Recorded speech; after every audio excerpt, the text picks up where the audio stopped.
ಮಲೈ ಸಮುದಾಯಕ್ಕೆ ಬಹಳಷ್ಟು ಅನ್ಯಾಯ ಇದೆ ಅಂತ ಪ್ರತಿಭಟನೆ ಮಾಡಿದ ಸನ್ಮಾನ್ಯ ಮುಖ್ಯಮಂತ್ರಿ ಸಿದ್ದರಾಮಯ್ಯ ಅವರಿಗೆ ಸಚಿವರಾಗಿರ್ತಕ್ಕಂಥ ಎಸ್ ಸಿ ಮಾಧವ್ ಅವರಿಗೆ ನಮ್ಮ ಬೇಡಿಕೆ ಸರ್, ನಾವು ಚಾಮರಾಜನಗರದಿಂದ ಬಂದಿದ್ದೀವಿ.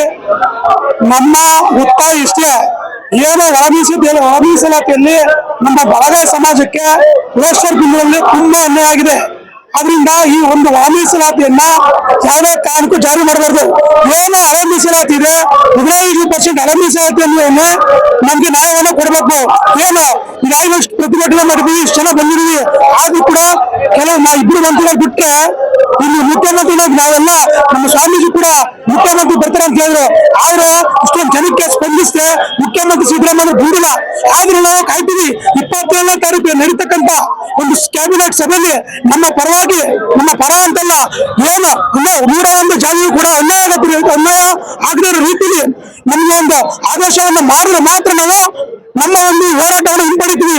ಇಲ್ಲದಿದ್ರೆ 27ನೇ ತಾರೀಕು ಏನ್ ಡಿಸಿಷನ್ ಕೊಡ್ತಾರೆ, ತದನಂತರ ನಾವು ಈಗ ಏನ್ ಸೇರಿದೀವಿ ಅದಕ್ಕಿಂತ ಇಲ್ಲಿಯೇ ಈ 100 ಪಟ್ಟು ಜನ ಸೇರಿ ವಿಧಾನಸಭೆ ಮುತ್ತಿಗೆ ಹಾಕುವಂತ ಕೆಲಸವನ್ನ ಇಡೀ ನಮ್ಮ ರಾಜ್ಯ, ಕರ್ನಾಟಕ ರಾಜ್ಯ ಬಲಗೈ ಒಕ್ಕೂಟ ಮಾಡುತ್ತೆ ಅಂತ ಈ ಮುಖಾಂತರ ನಾನು ತಿಳಿಸ್ತೀನಿ ಸರ್. ಕೇಂದ್ರ ಸರ್ಕಾರದಲ್ಲಿ ಹಿರಿಯ ನಾಯಕರಾಗಿರ್ತಕ್ಕಂಥ ರಾಜ್ಯ ಸರ್ಕಾರದಲ್ಲಿ ನಿಮ್ಮ ಸಮುದಾಯದಲ್ಲಿ ಬಹಳಷ್ಟು ನಾಯಕರಿದ್ದಾರೆ ಸರ್, ಇದ್ದಾರೆ. ಆದರೆ ಇಲ್ಲಿ ಕೆಲವು ಮಿಸ್ಟೇಕ್ ಮಾಡಿದ್ದಾರೆ.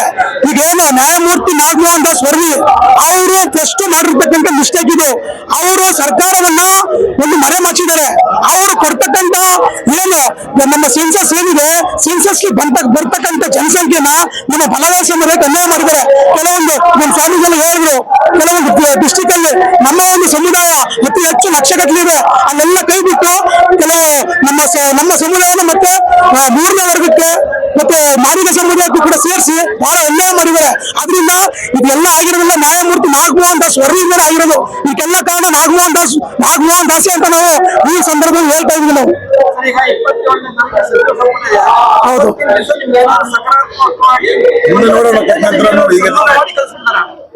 ಇಲ್ಲ ನಾವಂತೂ ನಮ್ಮ ಬೇಡಿಕೆ ಏನ್ ಕೊಟ್ಟಿದ್ದಾರೆ, ಈಗ ನಮ್ಮ ಒಕ್ಕೂಟ ಏನ್ ಕೊಟ್ಟಿದ್ದೀವಿ ನಾವು ಅದನ್ನ ಚಾಚು ತಪ್ಪದೆ ಮಾಡಿದ್ರೆ ಮಾತ್ರ ನಾವು ಈ ಹೋರಾಟವನ್ನು ಹಿಂಪಡಿತೀವಿ. ಇಲ್ಲದಿದ್ರೆ 27ನೇ ತಾರೀಕು ಕಳ್ಕೊಂಡು 28ನೇ ತಾರೀಕಿಂದ ಇಡೀ ರಾಜ್ಯಾದ್ಯಂತ ಸಂಘಟನೆ ಮಾಡಿ ಒಂದು ಉಗ್ರವಾದ ಹೋರಾಟವನ್ನು ರೂಪಿಸಿ ವಿಧಾನಸೌಧ ಮುತ್ತಿಗೆಯನ್ನು ಹಾಕ್ತೀವಿ, ಮತ್ತೆ ಸಿಎಂ ಕಚೇರಿ ಕೂಡ ಮುತ್ತಿಗೆಯನ್ನು ಹಾಕ್ತೀವಿ ಅಂತ ಈ ಸಂದರ್ಭದಲ್ಲಿ ಹೇಳ್ತೀವಿ ಸರ್.